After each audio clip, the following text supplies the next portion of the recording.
एक गांव में एक व्यापारी रहता था। उसकी एक खूबसूरत बेटी थी।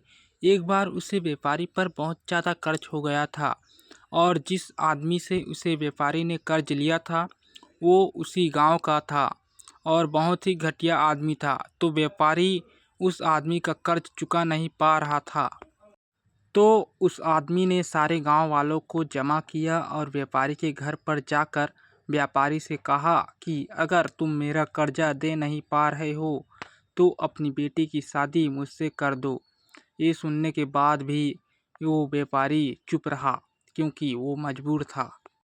ये सारी बातें घर में बैठी उस व्यापारी की बेटी सुन रही थी। थोड़ी देर के बाद उस आदमी ने गांव वालों और व्यापारी से कहा कि ठीक है, मैं एक थैली में सफ़ेद और एक काला पत्थर डालूंगा और इसकी बेटी को थैली में से कोई एक पत्थर निकालना पड़ेगा।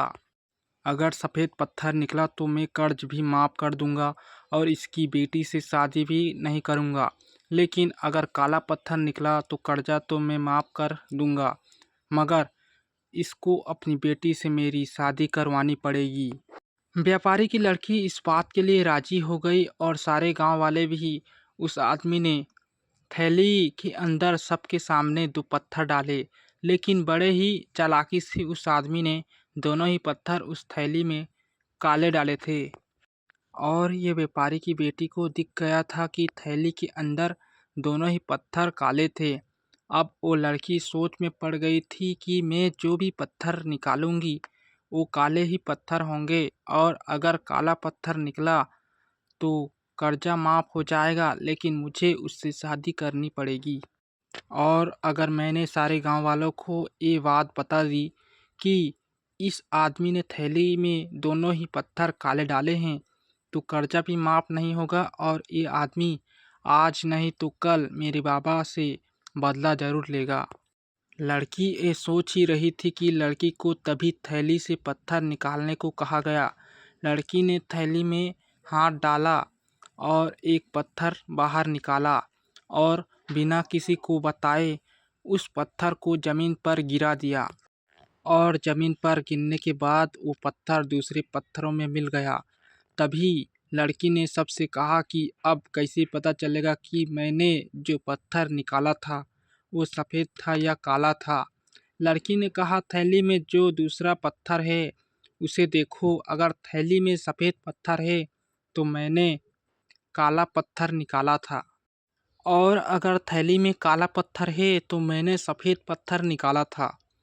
और थैली में तो सिर्फ काले ही पत्थर थे और सभी गांव वालों ने ये समझ लिया कि लड़की ने जो पत्थर निकाला था वो सफ़ेद था। इसीलिए व्यापारी का कर्ज भी माफ़ हो गया और उसकी बेटी को उस आदमी से शादी भी नहीं करनी पड़ी।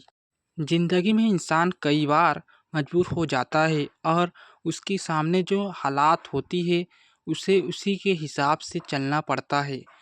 जब भी आप मजबूर हो जाओ और मजबूरी में आपका कोई फ़ायदा उठाना चाहता हो तो इनोसेंट मत बनो, बल्कि अपने दिमाग का इस्तेमाल करो। जितने इनोसेंट बनने की कोशिश करोगे लोग उतना ज़्यादा आपको चीट करेंगे। अब इसका मतलब ये नहीं है कि आप लोगों को गालियाँ देना ही शुरू कर दो, बल्कि इसका मतलब ये है कि आप समंदर की तरह बनो।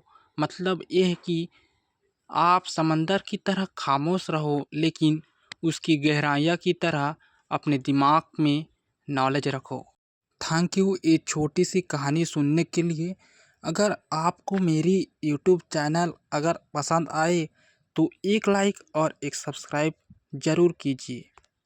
अगर कोई गलती हो गई है तो अपना छोटा भाई समझ के मुझे माफ़ कर दीजिए। Thank you. फिर मिलते हैं इसी कहानी की तरह अगले वीडियो में।